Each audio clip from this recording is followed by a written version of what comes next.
Velkommen til Tarot på Dansk med John V. Jeg har den første video, eller de to første videoer, som jeg lavede her på kanalen, der var der sådan lidt en dårlig lyd. Det var, hvordan man blander kort og ja-nej oplæg. Nu laver jeg det lige samlet i en ny video her. Jeg tror en gang imellem, der er det godt lige, som jeg har gjort lige nu, sprede kortene ud, og så få dem bladret godt rundt.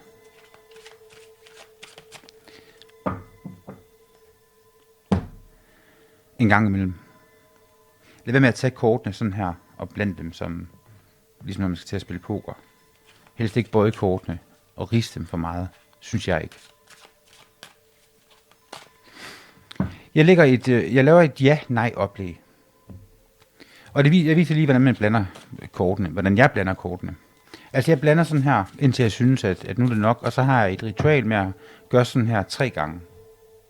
Jeg tager af, og det er sådan tilfældigt, hvor mange der ryger af her, og den midterste vender jeg. Og det er jo fordi, jeg bruger omvendte kort i min oplæg. Hvilket det mener man, det skal man gøre. Hvis du lægger tarotkort med Rider-Waite, og du ikke gør det, så begynd på det. Du får meget mere ud af din oplæg. Det var altså 1 gang og 2 gange. Og jeg gør det 3 gange i alt.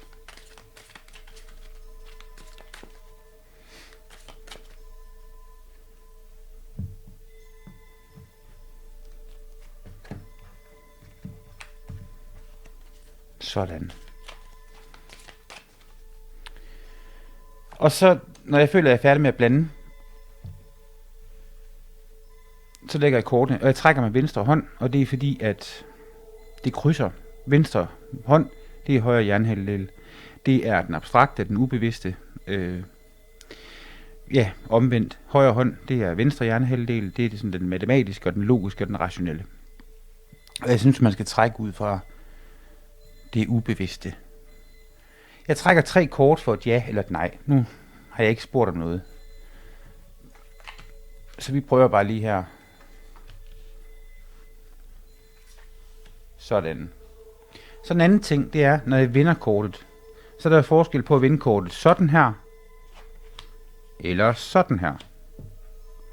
Altså vender jeg, nu det her kort, for mig ligger det omvendt. Nej, det ligger retvendt. Jeg vender altid kortene til siden, eller til den anden side. Det kan også godt være, at jeg gør det. Men hvis man gør sådan her, så kommer det til at ligge omvendt. Hvis kortet nu lå omvendt for mig, så kommer det til at ligge omvendt, når jeg gør, som jeg gør selvfølgelig. Men det gør man sådan her, så kommer det til at ligge retvendt. Det er fuldstændig lige meget, at man gør sådan her, eller man gør sådan her. Bare man gør det samme hver gang. Yes. Det er et ja, fordi det ligger retvendt. Det er et nej. Det er også et ja. Det er den enkelte mand, som jeg lige troede var omvendt, men sådan skal han jo vende. Det er også et ja. Det er faktisk 2 ja'er, fordi det kort i midten, det gælder dobbelt. Så ja, ja, ja og ja.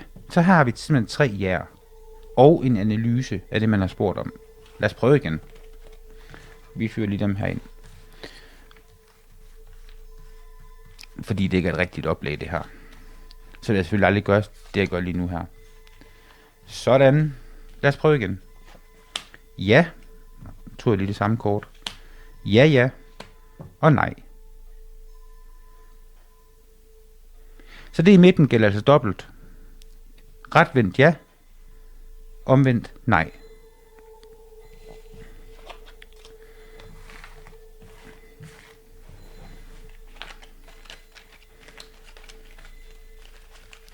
Man kan også godt gøre det, man kunne egentlig godt gøre det med 1 kort. Det er bare meget lille analyse, og så er der også en anden ulempe, hvis man bruger 1 kort. Så kan det ikke blive et måske, eller hvad det nu er. Så kan det ikke blive sådan, så kan det ikke blive, du skal ikke kende svaret. Eller man kender ikke svaret. Jeg synes, det skal være med 3 kort, eller med 5 kort, eller med 7 kort, et eller andet ulige antal, så der kan komme et kort i midten, der gælder dobbelt. Jo flere kort, jo større analyse. Jeg plejer at bruge enten 3 eller 5. Lad os prøve igen. Vi stiller altså et spørgsmål, trækker med venstre hånd, efter vi har blandet kortene. Sådan. Består jeg eksamen på mandag, for eksempel? Ja. Ja, ja. Og ja. Fint. Det er en masse ja-eksempler her. Lad os lige prøve igen.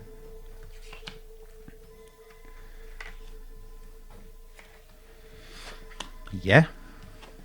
Ja, ja. Og nej. Jeg kan ikke lige få et nej her. Men det, der kan ske, det er jo, det bliver nej, ja, ja og nej. Så det er sådan, enten er svaret måske, eller også, hvad jeg hælder mere til, så er det fordi, at spørgeren ikke skal kende svaret. Det kunne der måske godt være en grund til, hvis man lige tænker over det. Og så er der en anden ting, man skal huske, det er, hvis jeg spørger, om de her kort, de ligger på bordet om en time, så tror jeg, at kortene svarer nej. Fordi jeg plejer altid, når jeg er færdig, samle kortene ind. Men hvis jeg beslutter mig for, at der skal kortene altså tage fejl, jeg lader simpelthen kortene ligge, og jeg bliver stående her, så der ikke kommer andre og fjerner kortene, så kommer kortene til at tabe. Og det er fordi, jeg laver om på fremtiden. Og det kan man godt. Fordi kortene svarer ud fra synkronicitet, og kortene svarer ud fra en historik, og nogle cirkler, jeg plejer at gå i. Men hvis jeg bryder med de cirkler, så kan jeg lave om på fremtiden. Så hvis jeg nu har spurgt, om jeg består eksamen på mandag, og kortene siger måske rimelig tydeligt nej, altså nej, nej, nej, ja. Nej, fordi, og så kan man lave en analyse af kortene. Det var da lige godt. Nu skal jeg dele med lige tage mig sammen. Altså, det skal da faktisk godt være, at jeg består eksamen på mandag alligevel, fordi jeg får simpelthen en budskab om, at jeg skal virkelig tage mig sammen jeg skal simpelthen bare vinde den her, eller bestå den her eksamen. Så, men i langt de fleste tilfælde, så er de der cirkler, vi går i, så er de bare ikke så nemmere at bryde, som hvis man ryger for eksempel. Jamen, man kan jo bare stoppe med at ryge. Men for langt de fleste mennesker, der er det sværere end som så. Og ofte er det jo ikke sådan noget, vi spørger om kortene ligger her på bordet om en time. Det er jo netop noget med eksamener, eller hun har forladt mig, har jeg mulighed for at få hende igen? Eller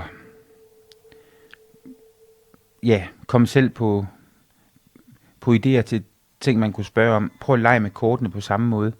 Men gør det også for nogen, du kender, og nogen, du kender, som kender nogen. Begynd at lægge nogle oplæg og øve dig, hvis du ikke allerede er gået i gang. Det var lidt om ja, nej. Jeg håber, det gav mening, selvom ja. Og lidt om at blande kort, og hvordan man lige vender kortene, osv. Fordi det var de 2 første videoer, jeg lavede, og der var sådan rimelig dårlig lyd på de 2 videoer. Den skulle gerne være blevet lidt bedre nu. Jeg ved ikke, om jeg er blevet bedre, eller om jeg stadigvæk mumler og alt det der. Men volumen er lidt højere, og det er jo der galt med de 2 første videoer. Tak fordi du så med. Hej.